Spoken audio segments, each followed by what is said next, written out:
Assalamualaikum. My name is Hina Farhan. A while ago I shared a story about my brother on your show. Thanks for running that. It really gave me the confidence to share more.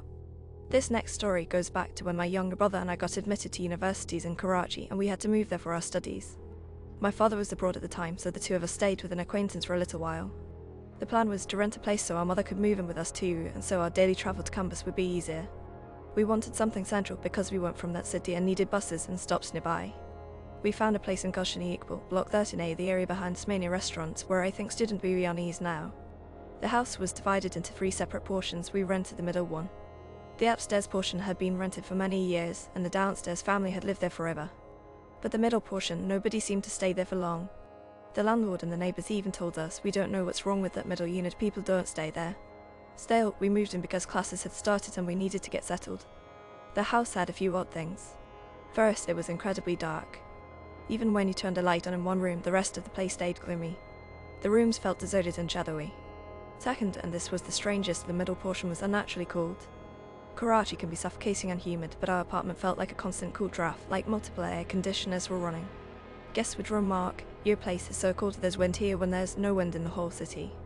We even took pride in it at first, thinking we'd picked a great area apartment. But there was something else. Everyone in the house saw the same weird figure at different times. I'm not talking about a vague sense or a trick of the mind. It was a black figure, very clear, a tall man draped in long, dark, hanging clothes.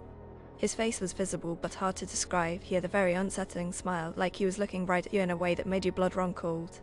The first time I saw him properly was late at night. I was sleeping with my bedroom door usually shut, but that night I felt it open. When I sat up and looked, someone was peeking in, like someone had just stuck their face through the doorway to look inside. For a moment I thought it might be my brother, but who would do that so late? The face I saw was wrong, eerie, grinning. I froze with fear. I couldn't even change position. I kept my eyes closed, whispered prayers, and after who knows how long I must have dozed off. In the morning I told my mother, but like a lot of parents she told me maybe it was just the movies I watched to stop watching horror films, read the Quran, pray, and that would stop it. A much stranger incident happened when my sister came from Saka with her children, and my father had also come back from abroad. My parents slept in a separate room. There were 2 interconnecting rooms where the 3 of us, me, my sister and her kids, slept in one, and my little brother slept in the other. At the same moment that night, my sister and I both had almost the same terrible vision, a very vivid related dream, and my brother was screaming in real life. In my dream, the same black figure stood in the cemetery with his arms outstretched. I stood outside the graveyard boundary while his long arms reached through and grabbed me, pulling me into the graves. I was screaming and struggling not to be dragged in. It felt real. I was shouting in my sleep. My sister's dream was similar. She saw a tall, dark figure enter our room and move toward the wall of windows behind our bed. Our bed faced a whole wall with 7 or 8 windows.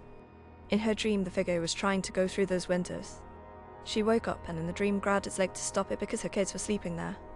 At that exact moment, we heard my brother's terrified screams. We both woke up.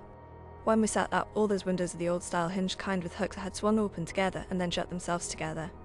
They weren't sliding windows, they were the old ones that open out and hook.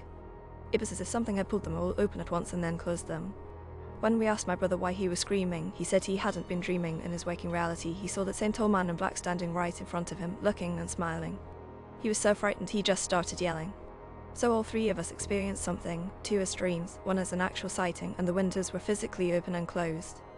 We all noticed it, but then tried to downplay it. It's nothing, it's the movies. You know how people rationalize. After that, strange things happened a lot. Because my studies were intense, sometimes my parents or brother would go out for dinners with relatives and leave me at home to study. I would be sitting there and suddenly get the feeling someone was walking toward me from the other room, footsteps, approaching, stopping. Other times it felt like something was walking beside me no matter where I went in the apartment. If I went to the kitchen to make tea, I'd feel a presence moving with me. These feelings were very frequent. Even the landlord acted odd. When they came to check the property, they'd go to the downstairs or upstairs portions, but never to our middle unit. If they wanted to ask us something, they'd call and tell us to come downstairs.